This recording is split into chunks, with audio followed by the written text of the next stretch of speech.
have 2 songs by Melanie Thornton on her soundtrack as a soloist. But before she was a soloist, she was a lead singer of this band called La Bouche or something. And as the lead singer of that band, she sang this SOS song. Anyways, back to the anger, back to the flame spelling SOS. So the mother's meant to have an ego. The mother's meant to understand that the baby is signaling, that the baby's anger is a signal for love, for connection, for trust, for safety, for development, for his identity, for his feelings, to grow and develop. He needs to feel safe for that. He needs a safe cocoon with the mother, a safe mother-infant dual unity, a phase of development called symbiosis, merging. It's a blissful oneness kind of feeling. It's the original Garden of Eden, Shambhala, Shangri-La. Baby's happy. He's one with the mother. The power of the mother is his power. And he feels his needs are automatically met. So in the beginning, he's in this kind of like womb-like condition for the first 4 to 5 months. It's sort of an extended social womb. So the actual prenatal womb, the baby entered into a post-natal womb. From the water world to the land world, the cord stays. A few days later, it drops off on its own accord. Leave the cord, of course. Skin to skin, natural feeding. You recreate and establish that kind of warmth that the child had. Let the baby sleep on the belly, somebody said. The natural feeding, loving gaze, rhythm and safety. Mother's tune.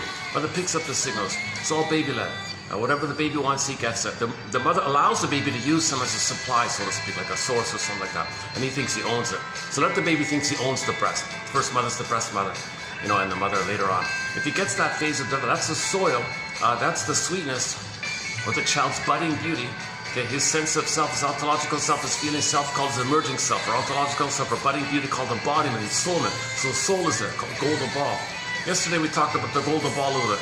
Okay, check out yesterday's discussion on the Twilight Zone episode called The Saucer of Loneliness. The final scene was the golden ball. So she lost it, got it back at the end.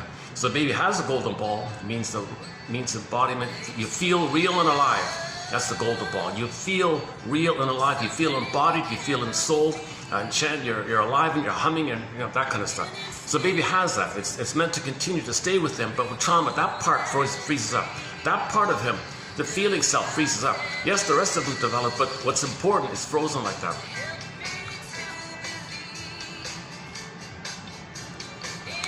So the child needs that quote-unquote psychological egg so he can nourish and maintain that sense of self. Now that's going to be dependent on the interact with the mother.